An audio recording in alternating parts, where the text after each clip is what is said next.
Assalamualaikum warahmatullahi wabarakatuh.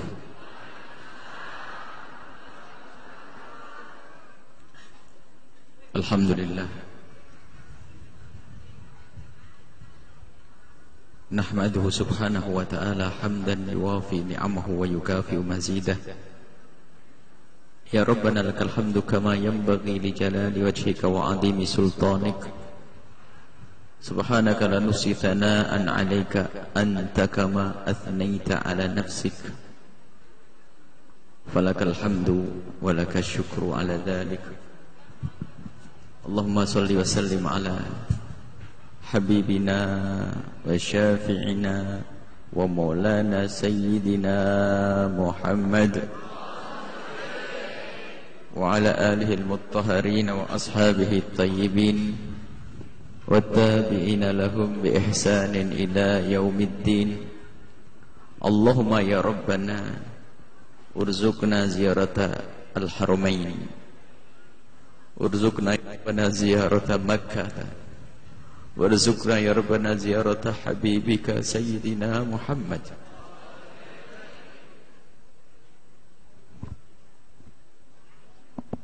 Wahsurna yaumal qiyamati ma'a zumratihi wa tahta liwa'ihi. Allahumma ya Rabbana rizukna taubata qabla al-maut wa syahadata indal maut wal jannata ba'dal maut. Amma ba'du.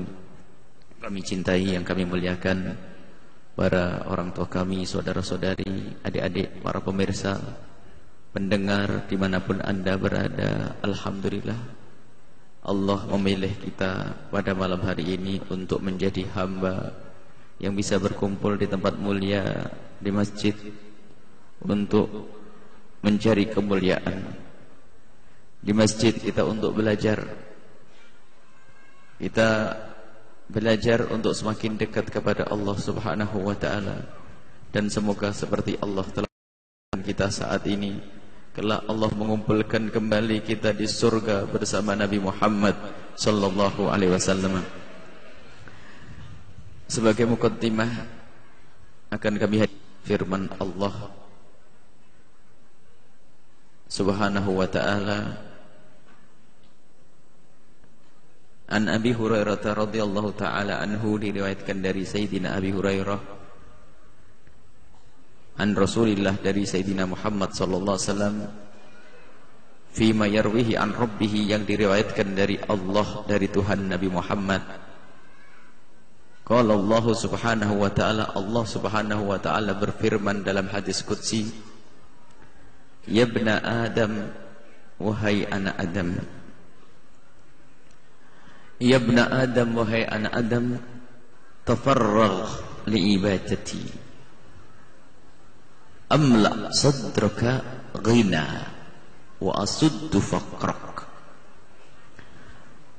Wahai anak Adam, Allah menyeru kepada kita, tapi tidak semua dari hamba-hambanya. Apa ya Allah? Ya bna Adam, wahai anak Adam, tafarragh li ibadati, beri kesempatan sebanyak-banyaknya untuk beribadah kepadaku. Kalau tafarruh itu mencari kesempatan sebanyak-banyaknya li ibadati, untuk beribadah kepadaku. Kalau engkau sudah memperbanyak waktu ibadah untukku, maka amla sadraka ghina, aku akan penuhi hatimu dengan kekayaan. Wa asuddu faqraka, dan aku tutup kefakiranmu, akan jadikan engkau kaya. Wa illa taf'al, kalau kau tidak memperbanyak waktumu untuk beribadah kepadaku, malaktu yadaika, aku akan penuhi tanganmu sughlan, dengan kesibukan. Walam asudda faqrak, dan aku tidak akan tutup kefakiranmu. Pertama, masalah ibadah. Bagi siapapun yang menjadikan waktunya adalah untuk beribadah kepada Allah, secara otomatis Allah akan memberikan kekayaan di dalam batinnya. Dan kaya yang sesungguhnya adalah kaya batin. Karena kalau ada seorang hamba, biarpun dia mempunyai harta melimpah ruah, akan tapi ternyata hatinya tamak, maka hidupnya seperti orang fakir. Begitu sebaliknya, jika seorang hamba itu diberi oleh Allah secara lahir pas-pasan, akan tapi hatinya diberi oleh Allah kekayaan, maka ketahuilah tidak ada susah baginya. Dan janji dari Allah, kalau engkau menyisihkan banyak waktumu untuk ibadah kepadaku, maka aku akan beri kekayaan hati di dalam dirimu. Kefakiranmu akan aku tutup. Tapi jika tidak, kalau engkau teledor ibadah kepadaku, maka akan aku sibukkan tanganmu dengan kerja, dengan urusan-urusan dunia. Walam asudda faqrab, dan aku tidak akan tutup kefakiranmu. Fakir di sini juga ada fakir batin. Kita kembali kepada ibadah. Ibadah itu seperti apa? Ibadah, wa ma khalaqtul jinna wal insa illa liya'budun. Allah menciptakan jin dan manusia untuk beribadah. Ibadah itu bukan hanya sekedar sujud, ruku, melakukan sholat, membaca Al-Quran, bukan.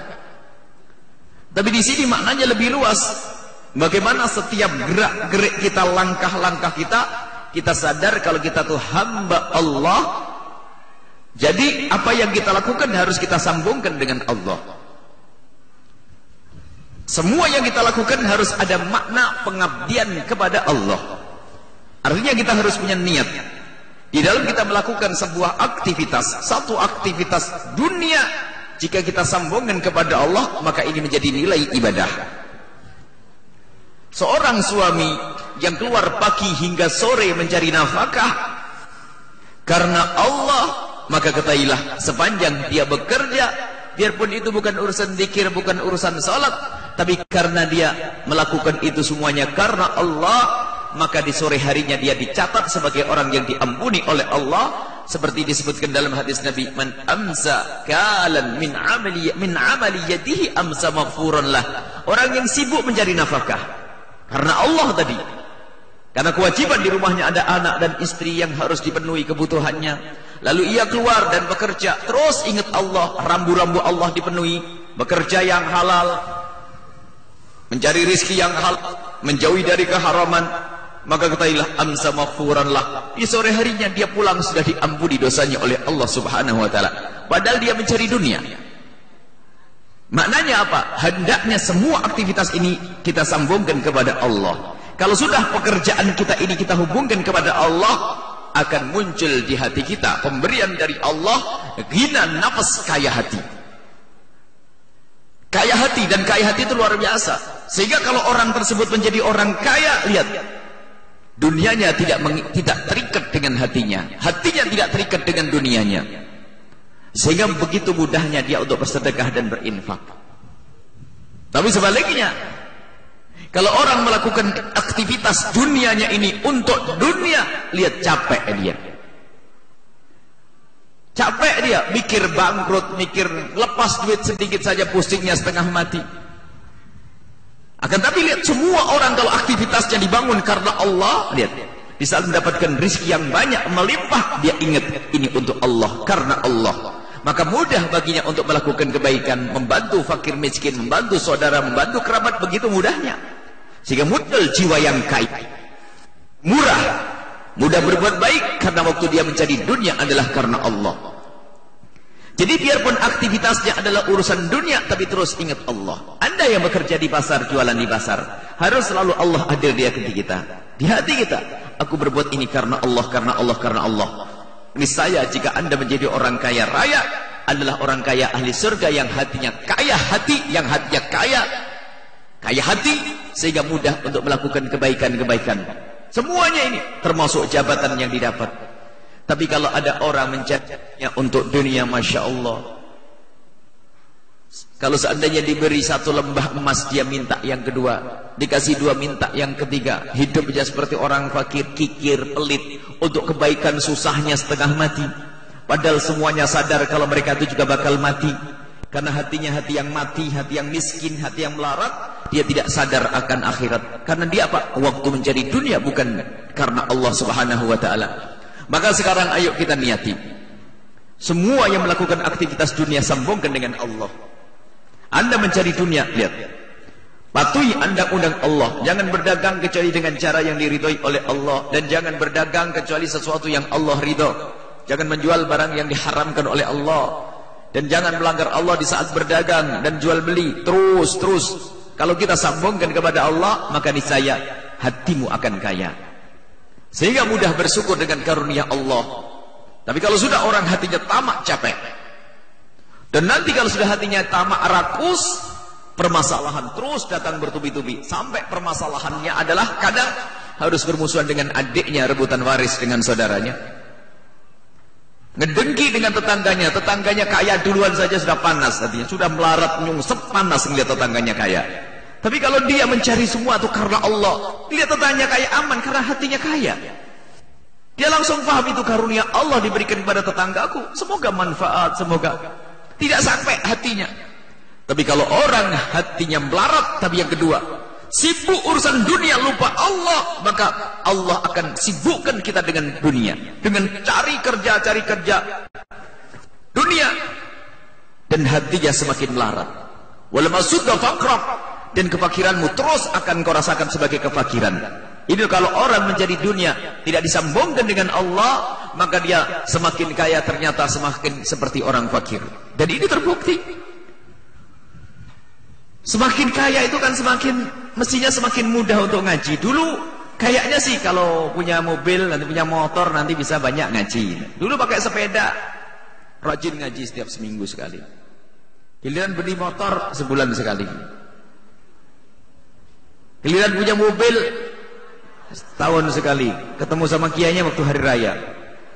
Problem. Tidak bermanfaat dunianya, menjadikan dia semakin jauh dari Allah Subhanahu wa taala. Mau infak susah, karena mencari dunia adalah untuk dunia. Dan dia Masya Allah, melihat tetangganya punya mobil, kebakar, punya rumah kebakar, capek. Tapi kalau sudah orang hatinya benar, lihat tetangganya beli mobil, ikut senang. Subhanallah, nggak usah ngerawat mobil, nggak usah keluar duit, ikut senang. Tetangganya bangun rumah, senang. Tetangganya dapat rezeki, senang. Saudaranya dapat rezeki, senang. Tapi kalau sudah hatinya fakir, tadi lihat adiknya, saudaranya berhasil pun tidak senang, mendengki saudaranya, mendengki adiknya. Na'udzubillah. Karena apa? Kekotoran hati dan kekotoran jiwanya. Maka sekarang yang perlu adalah bagaimana waktu kita semuanya adalah untuk ibadah. Dan ibadah di sini bukan sujud rukuk saja. Terus coba di saat Anda pergi ke pasar, niat keluar, aku ingin mencari rezeki karena Allah. Dan terus ingat Allah sepanjang perjalanan, berbanyak zikir kepada Allah. Kalau kita lagi duduk di pasar, biasakan dengan berselawat. Artinya apa? Kita terus ingat Allah. Lagi bekerja mengangkat batu, misalnya yang tukang batu, subhanallah, subhanallah, alhamdulillah. Apa sih susahnya? Daripada berlanggam yang gak jelas, lagu-lagu goyang binggul misalnya, tambah maksiat tidak berkah. Nah, ngomong yang benar saja sudah menjadi ibadah itu. Biasakan dengan kalimat-kalimat yang baik. Kita perlu membiasakan. Nah, ini loh yang dimaksud.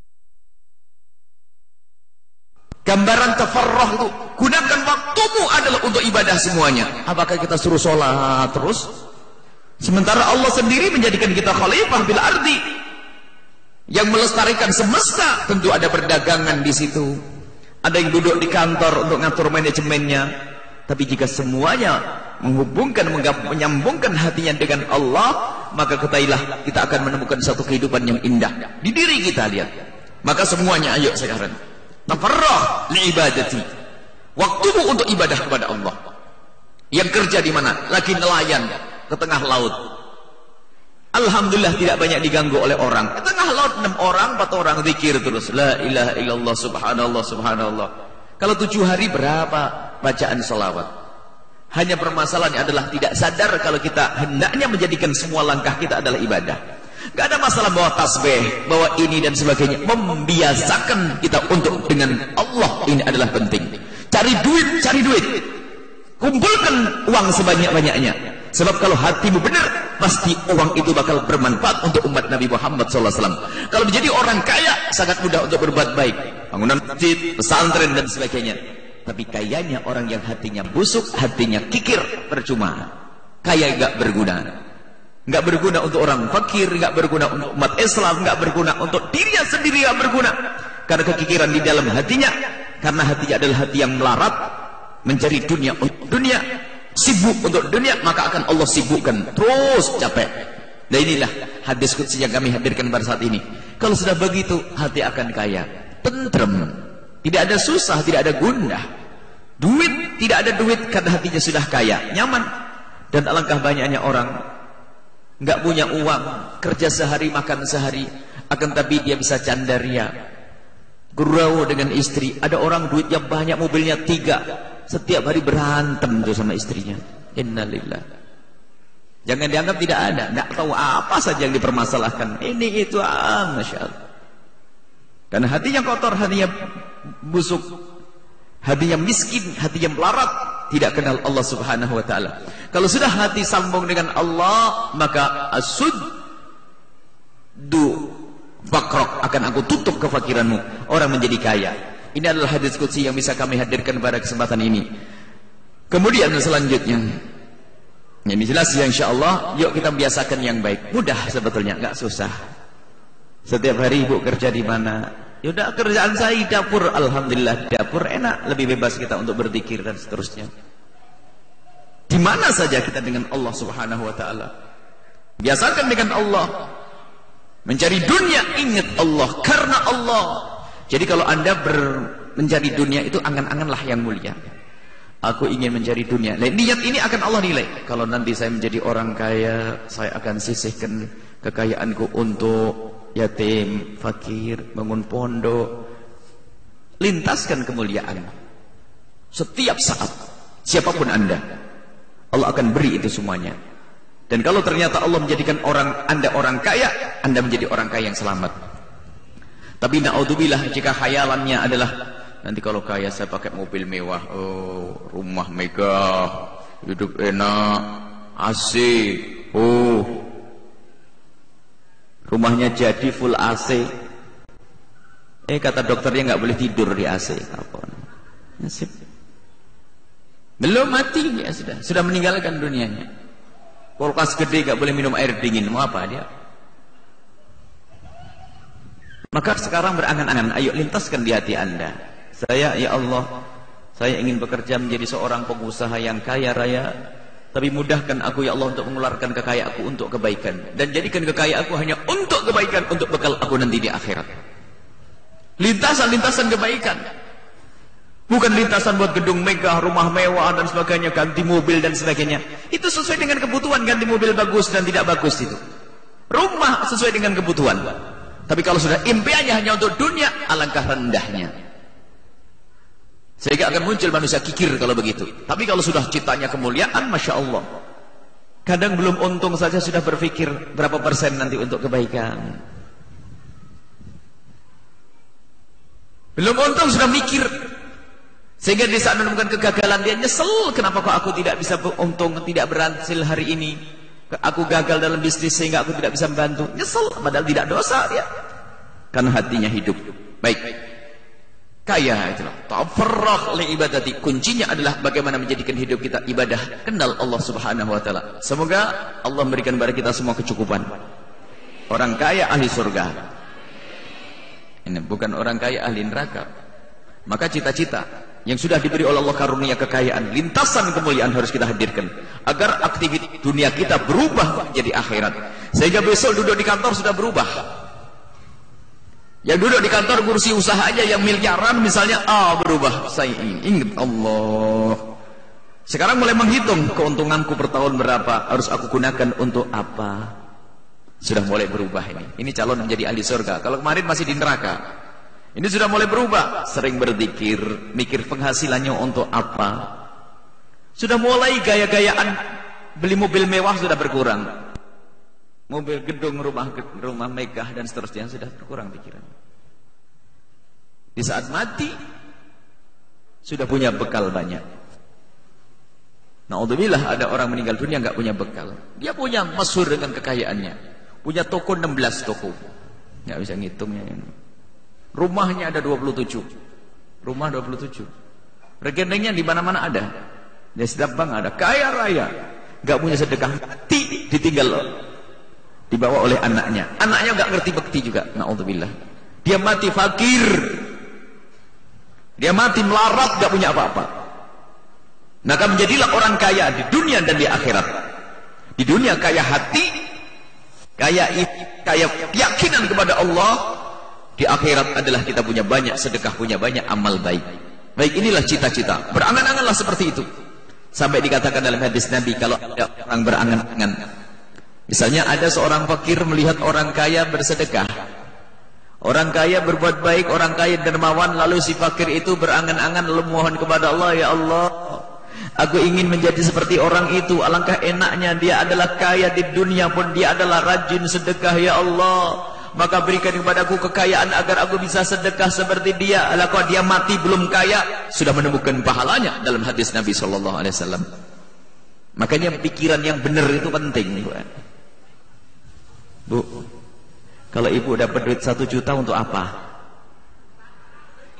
Buat pondok 500 juta boleh? Masih mikir. Belum dikasih sudah mikir. Belum dapat mikir. Insyaallah ahli dermawan semuanya. Insyaallah ahli ikhlas semuanya. Baik.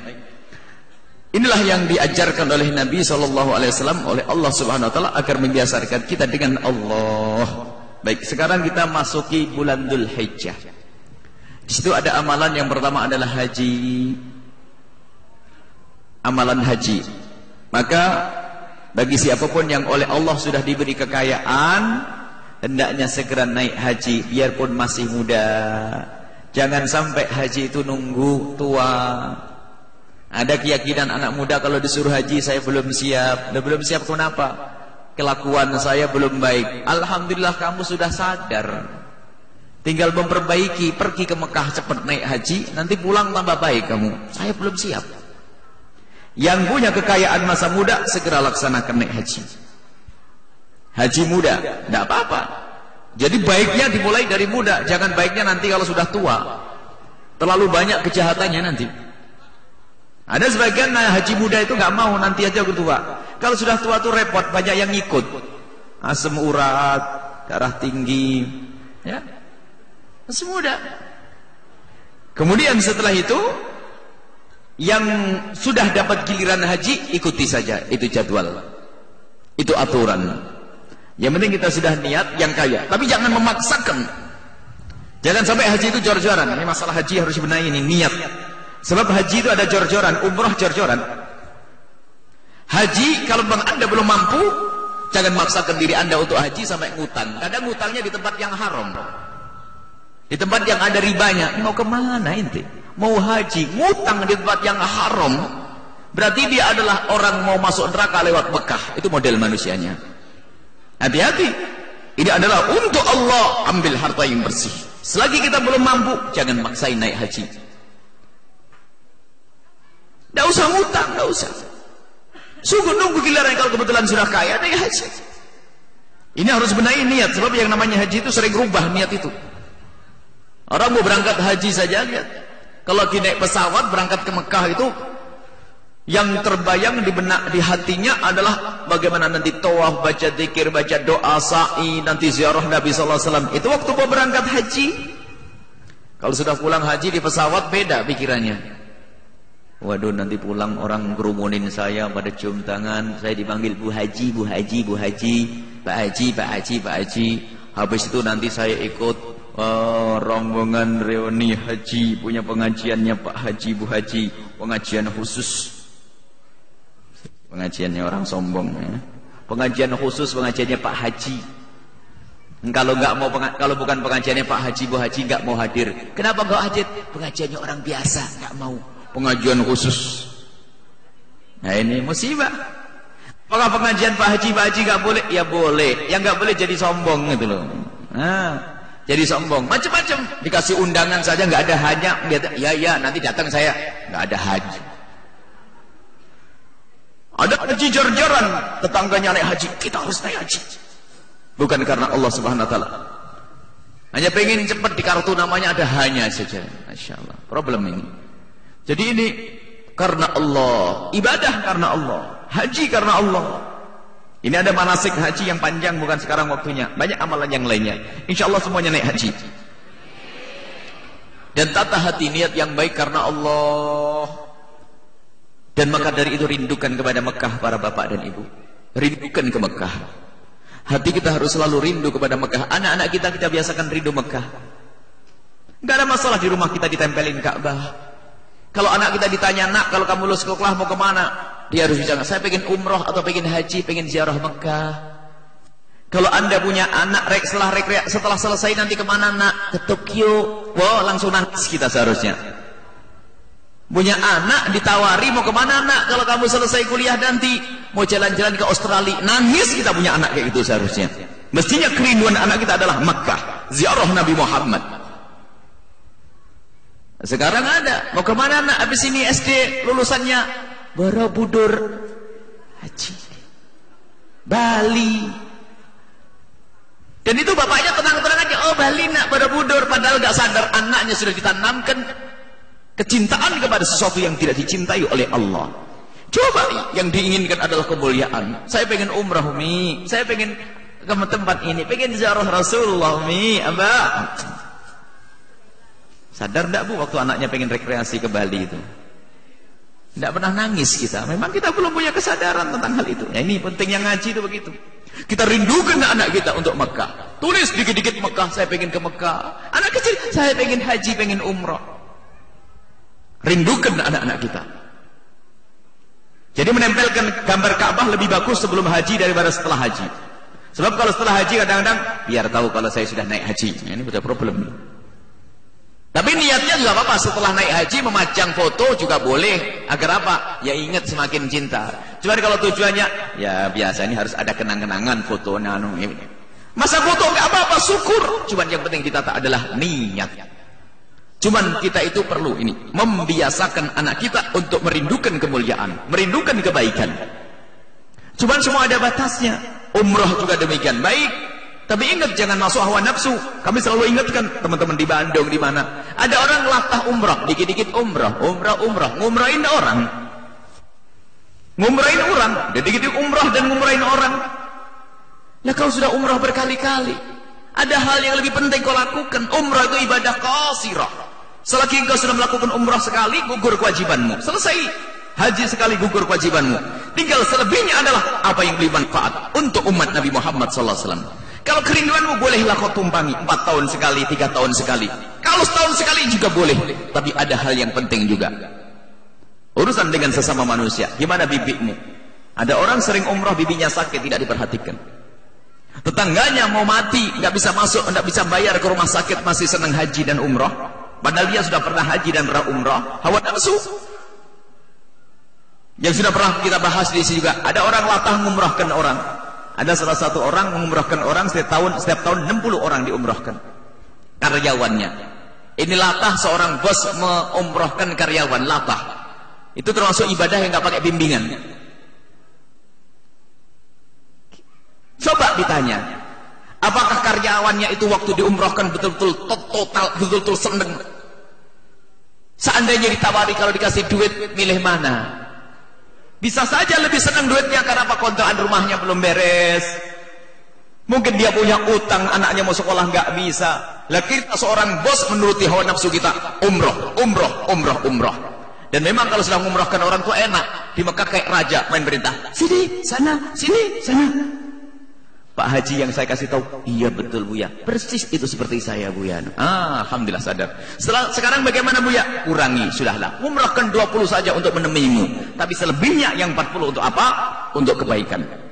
Ada pondok pesantren yang perlu dibangun. Ada masjid yang perlu diselesaikan. Ada fakir miskin yang ada di kiri kananmu yang kau perhatikan. Itu lebih hebat daripada untuk umrah.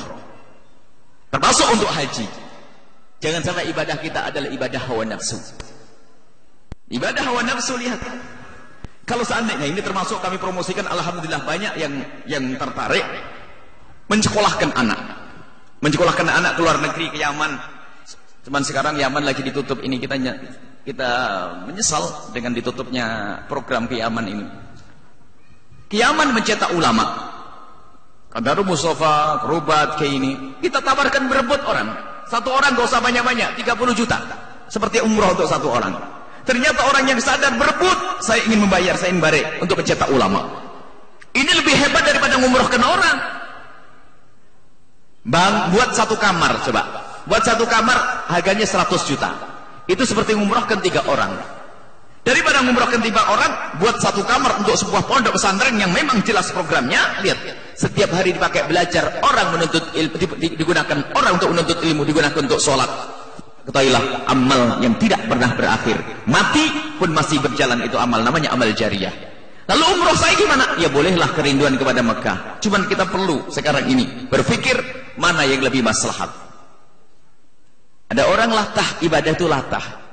Ada lagi orang ibadah maunya buat masjid saja. Diingatkan, ya Ustadz, Pak Haji, masjid sudah banyak. Sekarang kita perlu membangun orang yang mau sholat di masjid. Gak mau masjid. Rupanya dia hanya hafal hadis satu, man bana lillahi masjidan banallahu lahu baitan bil jannah. Yang bangun masjid akan dibangunkan oleh Allah rumah di surga. Sementara apa? Dia sudah masjid, sini ada masjid, sana masjid. Madrasah di kampungnya reot mau roboh itu. Gentengnya saja nggak bisa ganti. Itu yang perlu diperhatikan, nggak usah bangun masjid. Jadi kita perlu dengan kesadaran, bukan dengan hawa nafsu. Maka kami ingatkan ini.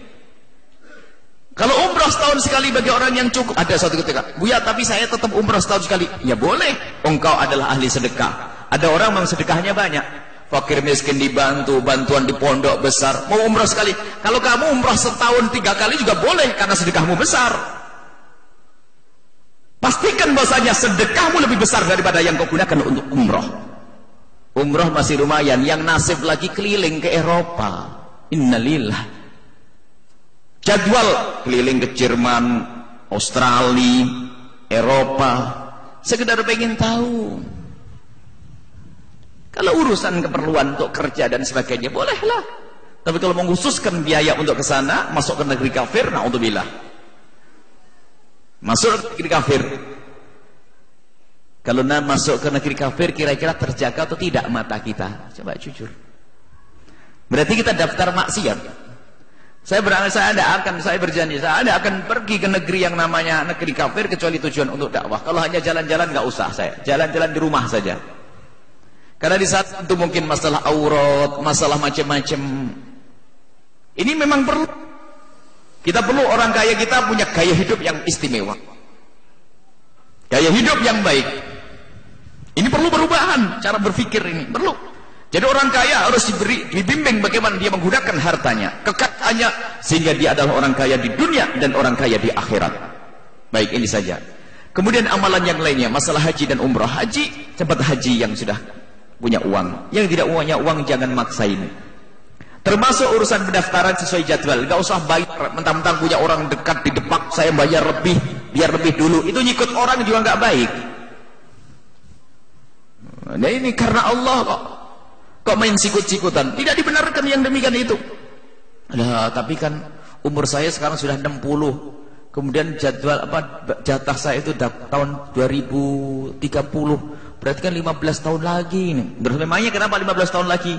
Lah, saya ini masih hidup atau enggak? Memang yang punya umur kamu? Apa pengen berangkat haji tahun ini, besok mati? Semuanya umur Allah yang punya. Kalau memang ditakdirkan oleh Allah 15 tahun akan datang, seger insyaallah 15 tahun lagi haji. Kalaupun kita tidak sampai tahun itu karena kita sudah daftar, selamat kita di akhirat. Enggak dihukum lagi oleh Allah Subhanahu wa taala.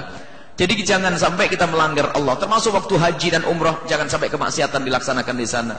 Kadang-kadang ada orang mencium hajar aswad saja sampai ngikut orang. Dosa haram, enggak usah nyium hajar aswad. Jangan sampai kita beribadah dengan bermaksiat. Maksiatnya pasti diterima oleh Allah, ibadahnya belum tentu diterima oleh Allah. Itu namanya orang bangkrut, orang rugi.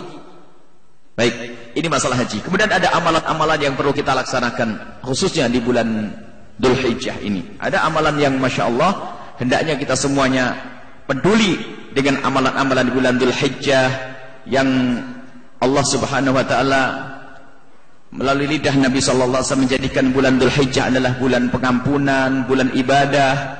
Banyak riwayat-riwayat dari Nabi SAW. Ini kami bacakan beberapa hadis Nabi SAW tentang bulan Dhul Hijjah secara umum. Dalam hadis sahih yang diriwayatkan dari Sayyidina Abdullah ibn Abbas, hadis ini diriwayatkan oleh Imam Abu Dawud rahimallahu ta'ala, nafa'anallahu bihi wa bi'ulumihi. Beliau meriwayatkan hadis dari Nabi SAW, ma min ayyamin, tidak ada hari-hari, al-amalu salih fiha, yang perbuatan kebaikan di hari-hari tersebut, ahabbu ilallah, lebih dicintai oleh Allah, min hadhil ayyam, melebihi daripada hari-hari ini, 10 awal Dzulhijjah. Qalu ya Rasulullah walal jihad fi sabilillah, ya Rasulullah, termasuk jihad tidak bisa mengalahkannya? Dijawab oleh Rasulullah, termasuk jihad tidak bisa mengalahkan amal baik yang dilakukan di 10 awal Dzulhijjah. Walal jihad fisabilillah, kata Nabi Muhammad, termasuk jihad pun tidak bisa mengalahkan pahalanya orang beramal baik di 10 awal Dzulhijjah. Illa rajulun, kecuali seorang laki-laki, kharaja binafsi, dia keluar perang sendiri dengan dirinya sendiri, wa malihi, dan hartanya, falam yarji min dzalika bi syai', mati, sudah hartanya habis untuk perang, mati di medan laga, baru itu sama seperti orang yang menghidupkan amal ibadah di bulan Dzulhijjah, 10 awal Dzulhijjah. Maka dari itu ayo 10 awal Dzulhijjah ini kita lakukan amal baik, mulai dari melakukan puasa, khususnya ibu-ibu yang punya utang. Nah ini kami himbau biar nyicil sekalian, tapi niatnya niat bayar utang saja, pahalanya dapat nanti. Mulai dari puasa, perbanyak membaca Al-Quran, sedekah, sebab amal soleh di sini disebutkan oleh Nabi Muhammad tidak dibatasi amal soleh apa itu. Sehingga amal saya perbanyak zikir, perbanyak sholawat. Kalau tidak salah tanggal 1-nya jatuh tanggal 24 ya. Jadi mulai hari itu ibu membuat perubahan deh. Banyak sholawat, banyak zikir. Karena al-amal soleh fiha ahabbu ilallahi, lebih dicintai oleh Allah Subhanahu wa ta'ala. Amal apapun kebaikan, termasuk silaturahim, kunjung kepada orang tua. Ini kebaikan-kebaikan di 10 awal Dzulhijjah. Ini diantaranya yang harus kita galakkan kita untuk anak-anak kita. Mungkin harus ada beban. Setelah masuk awal Dzulhijjah, kita kumpulkan kalau begitu setelah habis maghrib sampai isya. Ini spesial nak 10 Dzulhijjah, untuk kita mendapatkan pahala yang besar di hadapan Allah Subhanahu wa taala. Ini penting. Setelah kumpul, diajak zikir, baca Al-Quran, setelah isya bubar. Harus kita jadikan hari-hari spesial, hari-hari yang beda. Sedekahnya pun ditambah. Kalau kemarin 100.000 sehari, jadi 1 juta deh. Lebih banyak. Subhanallah. Kalau sudah orang kebuka hatinya tuh Masya Allah, Bu. Kebuka hati itu nggak mikir. Kalau orang kikir, berpikir tuh, ada orang nyumbang 1 miliar, itu gimana? Orang menyumbang duit 1 miliar, 2 miliar. Tapi bagi orang dermawan enteng. Tapi bagi orang kikir 10.000 saja milih yang jelek kertasnya. Subhanallah. Dan kita menemukan hamba-hamba dipilih oleh Allah. Subhanallah. Hamba yang dipilih oleh Allah kadang bukan orang kaya. Sampai kadang-kadang kita perlu berhenti dulu. Ada orang berbuat baik, menghibahkan kekayaannya. Setelah kita tanya, sampai kita terenyuh karena masuk rumahnya adalah rumahnya bukan rumah kaya.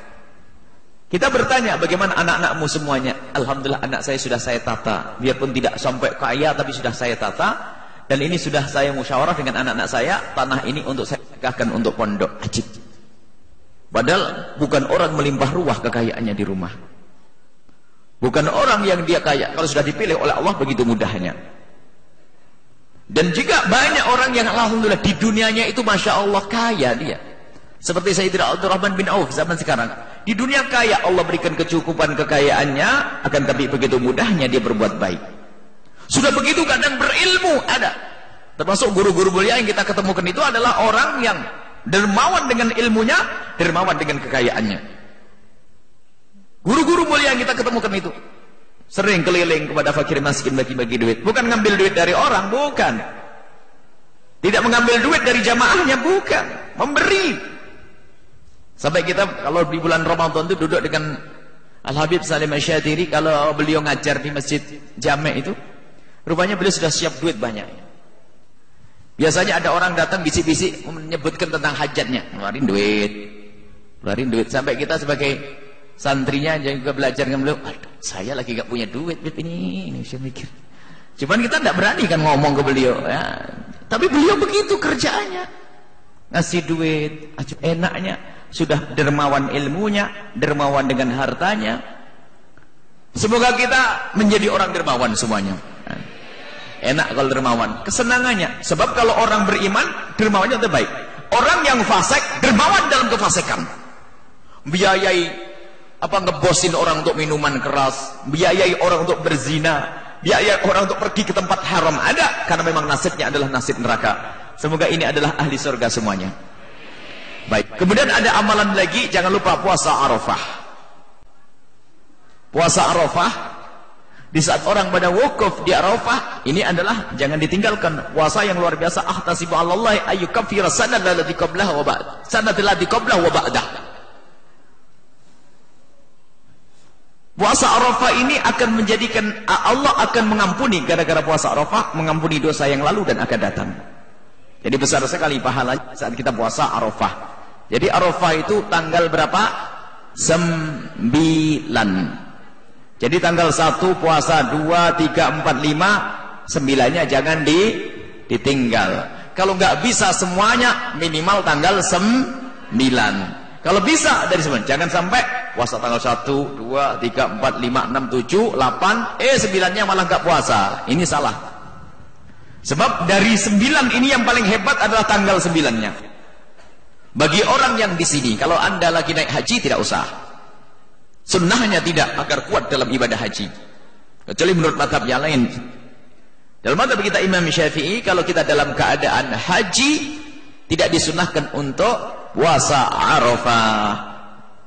Dan kemudian buka bersama kalau bisa, sambil silaturahim, buka bersama, kumpul-kumpul di lapangan, sambil kita berniat semoga kita bisa kumpul nanti wukuf di Arafah. Kalau di sana kan orang wukuf di Arafah, kita kumpul nanti sambil nunggu buka, baca zikir dan seterusnya.